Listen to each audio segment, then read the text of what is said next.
Kwaniriza nate mu Ramadhan recipes leero tugenda kubeera nga tukola chapati empoomu eri soft ejjudde layers ate nga nyangu ya kubeera nga okola ewaka. Leero recipe yaffe egenda kubeera ku chapati ey'ebbuga bw'otyo nga bw'ogiraba. Eri soft eyina layers ngenda kuba nga mbalaga emirundi oba engeri za mirundi esatu gy'osobola okubeera ng'okolamu chapati eyina layers. So beera nga ofuna ebbuga bw'otyo nga bw'oliraba. Then nasazeewo nembeera nga nasazeeko eno side wansi but osobola okubeera nga osalako katono nnyo then ebisigadde byonna because ebbugga ligonda lyonna osobola n'okusalawo okugenda ng'olisala butonotono n'obeera nga olikozesa. So ekitali nnyo ku nakati nti abaaliko obwo obuti obuba bukalubamu ennyo. So oluvannyuma nga maze odisalaasala mbeera nga ndifuna ne nditeeka mwako akataasa oba akasero. Kino kinyambako okubeera nga terisigalira mu mazzi then lyoze emirundi gyonna gy'oyagala paka wowulira ddala nti nno litukudde bulungi. Oluvannyuma awo mbeera nga nditeeka mu ntamu nga ntaddemuko otuzzi tutono nalyo ne mbeera nga ndigattamu. Otuzzi otwo twentaddemu twenjagala tubeere nga tutokosa ebbugga lino libeere nga lyonna ligondera ddala bulungi. Kusaba subscribing ku Ugandan Kitchen ate nababa ngo subscribing, liking a video and leave a comment below. Let me know what you think about the recipe awo mu comment section. Kusaba tewerabira kubeera ng'onyiga kadde kubeera ng'otaninga on notifications obeere notified lwemba nga nina video empya yonna gye ntaddeyo ku channel.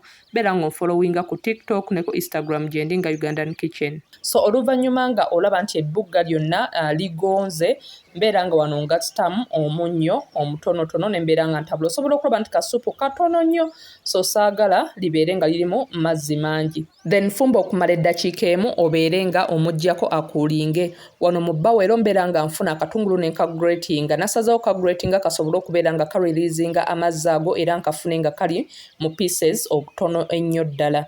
Kusaba onyambeko kubanga channel ekula ya Ugandan Kitchen beera ng'ogitypinga mu YouTube baba bagikuleetera ojjawo onyige subscribe button. Bw'omala okusubscribinga ddamu onyigewo ojje wano wansi ku notifications obeere ng'onyiga ku all awo kitegeeza ojja kubeera notified lwemba nga nina video yonna empya gye ntaddeyo ku channel. Kusaba buli wabeera ng'olina video yonna gy'olabye please put a thumbs up. Kino kinyambako kubanga channel ekula. Kusaba obeere nga you leave a comment nakyo kinyambako. So please like, share and subscribe. Osobola okubeera ng'otegeezaako what you think about the videos mu comment section. Oluvannyuma ng'ebbugga limaze okuba nga erikuulingamu ndigatta mu blender ne ndiblendinga bulungi nnyo paka nga liri smooth ne mbeera nga ndireeta ne ndigatta mu katungulu kali ke nagratinze. Omakinga sure nti no tolirinda kubeera nga liwolera nnyo ddala. Tulyagala nga liri a bit warm because byebyo ebimu ebireetera chapati okubeera ng'eri soft bulungi nnyo n'eŋŋano y'okuvaayo ng'eri soft. So oluvannyuma osobola okubeera ng'oyimunguzaako ko mu blend eyo katono n'otuzzi n'obeera nga natwo otugattamu. Wano mbeera nga ngattamu ebikopo eby'eŋŋano. Nakozesezza ebikopo wakati w'ebisatu n'ebina but you're making sure nti nno obigattamu gradually oba mu bits tobi addingamu byonna mulundi gumu nga bw'ojja omixinga nti singa olaba nga eŋŋano ekyali so sticky ogenda maaso no addingamuko eŋŋano entonotono paka wootabula n'olabira ddala nga eŋŋano tekyakwatira muli eri mu bowel then n'olyoka olaba nga etandise okufoominga etandise okubeera nga holdinga firm then n'olyoka obeera nga ogijjamu n'ogitransferringa ku surface n'ogenda maaso okuba ng'okanda. Ebimu ku bimakinga chapati okubeera nga ziri soft kwe kubeera nga mu ingredients naddala eza liquids oba okozesezza matoba mazzi omakinga sure nti gali warm. Ekyo kiyambakoko okubeera nga chapati zo zibeera soft n'okubeera ng'ozireka ne zibeera nga ziwumulamu okumalira ddala akaseera akawera. Oluvannyuma do weebeera nga eri ready ng'olaba nti eri soft tekyastickinga wansi ne ku ngalo z'obeera nga kati ogattako butto ejjiiko 2 ku 3 obeere nga ogenda maaso okubeera nga okanda bw'otyo nga bw'olaba paka ng'olabira ddala nti ne butto yennyini gw'otaddemu abulidde muli munda mwonna mu ddo obeere nga ogifoominga into a ball ogioba mu round shape obeere nga ogiglisingako era like obenga oyiringako ogizeemu mu bowel ogibikkeko. Gisaanikireko ogireke ebeere nga erestinga okumala eddakiika 15 ku 20 oba osobola okubeera ng'ogikola ku makya then akawungeezi n'obeera ng'okola chapati zo. So oluvannyuma lw'eddakiika nga 2 osobola okulaba nti ddo evaayo ng'eri soft bulungi nnyo bw'otyo nga bw'olaba. So kati obeera ng'oddamu n'obeera nga ogikandamu before nga tonnaba kubeera nga ogisalamu kutandika kubeera nga okola bowls ez'enjawulo ze tugenda okubeera nga tujjamu okubeera nga tukola chapati. So osobola okulaba nti eno recipe osobola okubeera nga ogikolera famire yo recipe nyangu, you just need to be creative mu kitchen yo. Osobola okubeera nga addingamu other ingredients gwe ze wandyetaaze, osobola okubeera nga addingamu spices ez'enjawulo, so kisinziira ku ki ky'oyagala ne batya bw'okyagala n'obeera ng'okikola mu ngeri eyo. So oluvannyuma obeera ng'ozizza mu bawero n'obeera ng'ozibiseeko, so gy'ogenda okukolako gy'ojjayo yokka n'obeera ng'ogikolako ezisigadde zonna, making sure nti ozikeepinze nga ziri covered bulungi nnyo.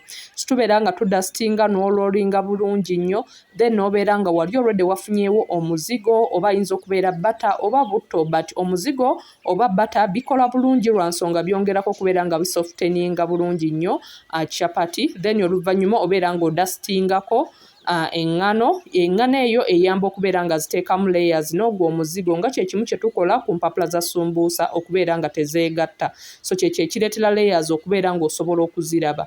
So osobola okulaba nti eyo engeri esooka gy'osobola okubeera nga okolamu layered chapatis, then eno ngeri yakubiri bw'otyo nga bw'olaba gy'osobola okubeera nga okolamu chapatis eza layers. Oli waddembe okubeera ng'okozesa engeri yonna gwe gy'olaba ekwanguyira, era naawe alabanga bino nti biyinza okuba ebizibu, oli waddembe okubeera nga just oziteekamu layers n'okola bukozi chapati yo ya bulijjo n'obeera ng'ogyenjoyinga. So kusaba subscribing, liking, sharing. Let me know what you think about the recipes mu comment section. Temwerabira kubeera nga munyiga kadde, mubeere nga mutaninga on notifications zammwe, mubeere notified lwemba nga nina video empya yonna gye ntaddeyo ku channel yange naddala eya YouTube. So nkusaba mubeere nga musubscribinga, mulikinga, musharinga. So osobola okulaba nti ezo ngeri za mirundi 3 gy'osobola okubeera nga okolamu chapatis eza layers, n'obeera nga ozenjoyinga ne family yo, n'obeera nga abaana ba involvinga nabo ne babeera nga bagetinga creative, oba nabo ne batebeera nga baziyiga. So oluvannyuma era bw'oba omaliriza ozikola zonna ozizaamu bbawero era n'oddamu n'obeera nga oziterese bulungi ng'ozibiseeko. So gy'ogenda okubeera nga okolako gy'ojjamu yokka, but ezisigadde making sure nti n'ozibiseeko. Then genda maaso obeere nga orollinga chapati yo bulungi nnyo nga bw'odustingakoko engano. Wano mbeera nga pan nagitaddeko n'ebeera ng'ekyamuse, then nembeera nga oyirinzeekoko kabutto katonotono, nendyoka ntandika okubeera nga nteekako chapatis nga bw'otyo bw'olaba, n'otandika okubeera ng'ozisiika. So obeera ng'ozikyusa side ne side nga bw'ogattako butto, then n'obeera nga oginyiga eno ewasemba nga bw'otyo bw'olaba nga bw'ogyetoolooza, because eno ewasemba watera okubeera nga wasigadde ennyama nga nnene. So making sure nti no onyigayo yonna bulungi, omuntu atuuka okubeera nga alya chapati ng'eyidde bulungi. So si kubeera nga wano wakati katono ate ng'eno ewasemba waliyo yonna ennyama nnene ate nga tewayidde nakujja. So making sure nti no oginyiga okwo bwe kutyo n'okubeera nti yeetolola bulungi nnyo.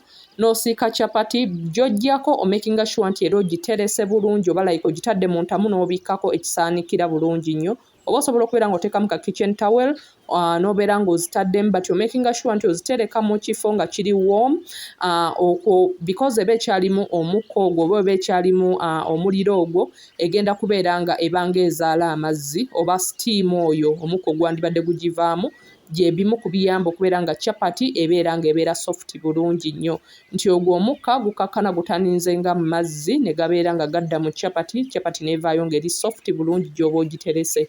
So bw'otyo nga bw'olaba osobola okulaba nga chapati ziri ready and done, ziri so soft bw'otyo nga bw'oziraba, nti osobola okubeera nga ogikwata n'ogifoldinga bulungi nnyo nga temenyeseemu nga teyuliseemu. Osobola okubeera ng'ozisavinga mu ngeri ez'enjawulo, osobola okuba nti zirina layers ez'enjawulo bw'otyo nga bw'oziraba. So kusaba obeere ng'osubscribinga, tanaba kuba ng'osubscribinga, nyambaako okuba nga channel yange ekula, nyambaako YouTube channel yange. So kusaba obeere ng'osubscribinga, likinga, sharing and leave a comment below. Osobola okulaba nti chapati eri soft bulungi nnyo, ejjudde layers, osobola okubeera ng'ogipreparingira abantu bo ne mubeera nga mugirya ku ddaaku, ne mubeera nga like mugihavinga. Osobola okubeera ng'ogikolamu Rolex, osobola okubeera ng'ogikolamu nga wrap, n'obeera ng'obaako ebintu birala by'ogigattamu. Ye engeri gye nagisavinzeemu yabadde so yummy and so tasty. These are some of my other videos eziriyo ku channel yange eya YouTube. Kusaba mubeere nga mugenda mu following, mu liking, mu sharing. Until next time, thanks for watching.